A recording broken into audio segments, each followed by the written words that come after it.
আল্লাহ পাক পবিত্র কোরআনে বলেন, ইন্না নাহনু নাজ্জালনা যিকরা ওয়া ইন্না লাহু লাহাফিজুন। আমি আল্লাহ তাআলা কোরআন নাজিল করেছি, এই কোরআনের রক্ষণাবেক্ষণের হেফাজতের দায়িত্ব আমি আল্লাহ নিয়েছি। কোরআন নাজিল করেছেন কে? এর হেফাজতের দায়িত্ব কে নিয়েছেন? কিভাবে হেফাজত করবেন? মুফাসসিরিন একরাম লেখেন, কিছু মানুষের বক্ষ, কিছু মানুষের ছিনাকে আল্লাহ তাআলা নির্বাচিত করেন। নির্বাচিত করে সেই মানুষের ছিনার মধ্যে পুরো 30 পারা কোরআন সংরক্ষিত করে রাখেন। আপনারা হইলেন সেই কোরআনের মহব্বতে বসে রয়েছেন এখানে এত গভীর রাত্র পর্যন্ত। এটা কার মহব্বতে আছেন? কোরআন যেই মাসে নাজেল হয়েছে সেই মাসের দামও বেড়ে গেছে।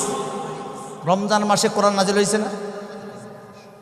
শাহরু রমাদানাল্লাযী উনজিলা ফীহিল কুরআন হুদাল লিন্নাস ওয়া বায়্যিনাতিম মিনাল হুদা। অন্য মাসের তুলনায় রমজান মাসের মর্যাদা কত বেড়ে গেছে, কোরআন নাজেল হয়েছে। কোরআনকে যারা মহব্বত করে তাদের দামও বেড়ে যায়। কোরআনের যারা মহব্বত করবে, অন্তর দিয়ে যারা ভালোবাসবে, আল্লাহ পাক তাকেও মাফ করে দেবেন। সুবহানাল্লাহ বল। একটা ঘটনা শোনাই। হযরতে সুফিয়ান সৌরি রহমাতুল্লাহ আলাইহি তিনি ঘুমিয়ে আছেন। আল্লাহ তাআলা স্বপ্নে দেখাইতেছেন, সুফিয়ান অমুক এলাকায় চলে যাও, আমার এক বন্ধু মারা গেছে, তার জানাজা পড়াও। হযরতে সুফিয়ান সৌরি ঘুম থেকে উঠে অজু করে রওনা করেছেন সেই এলাকার দিকে। সেই এলাকার দিকে খুঁজতে খুঁজতে খুঁজতে খুঁজতে সেই ব্যক্তিকে পেয়ে গেছেন। দেখে জানাজার জন্য মানুষের সমাগম। হযরতে সুফিয়ান সৌরি উপস্থিত মুসল্লিদেরকে বলতেছেন, সম্মানিত উপস্থিতি, আমি আপনাদের কাছে একটা প্রশ্ন করতে চাই। বলে, কি প্রশ্ন?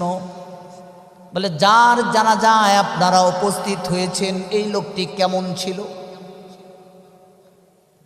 উপস্থিত লোকে বলে, হুজুর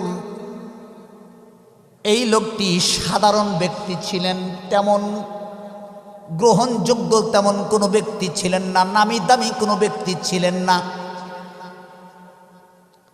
হযরতে সুফিয়ান সৌরি রহমাতুল্লাহ আলাইহির মনোভূত হয় নাই, এই অ্যানসারটা তার মনোভূত হয় নাই, মনের মতো হয় নাই।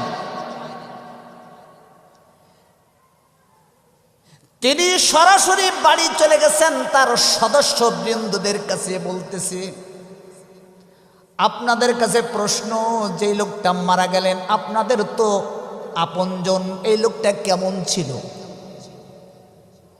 উপস্থিত সদস্যগণ বলতেছেন, হুজুর তিনি একজন সাধারণ মানুষ ছিলেন, তেমন কোনো নামি দামি লোক ছিলেন না। 5 বেলা নামাজ পড়তেন, হালাল খাইতেন, কোরআন শরীফ পড়া তিনি তেমন জানতেন না। হযরতে সুফিয়ান সৌরি রহমাতুল্লাহ আলাইহি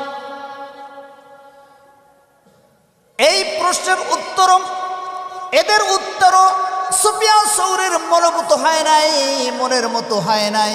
তার স্ত্রীকে নির্জনে ডেকে নিয়ে গেছে। বলেন, মা তোমার স্বামী তো মারা গেছে? বলে, হ্যাঁ। এমন কিছু আমল থাকে স্ত্রী স্বামীর আমলগুলো জানে, অন্য কেউ জানে না। এমন কিছু আমল থাকে স্বামী জানে, স্ত্রীর খবর অন্য কেউ জানে না। এমন আমল কিছু থাকে কি থাকে না? সুফিয়ান সৌরি রহমাতুল্লাহ আলাইহি নির্জনে ডেকে বলতেছেন, মা তুমি সত্য কথাটা বলো, তোমার স্বামী কেমন ছিল?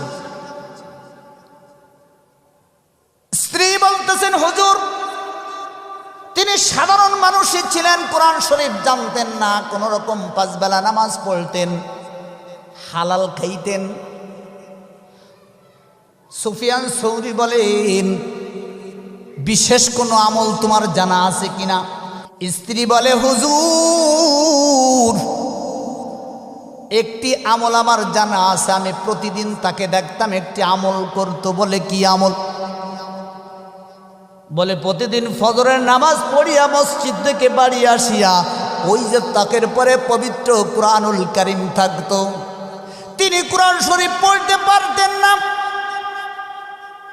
ওই তাক থেকে কুরআন শরীফটা নিয়ে বুকের উপরে লাগাইয়া কুরআন শরীফ খুলিয়া কুরআন শরীফের উপরে হাত আঙ্গুল বুলাইতেন আর বলতেন, হাদা কালামু রব্বি, হাদা কালামু রব্বি, হাদা কালামু রব্বি।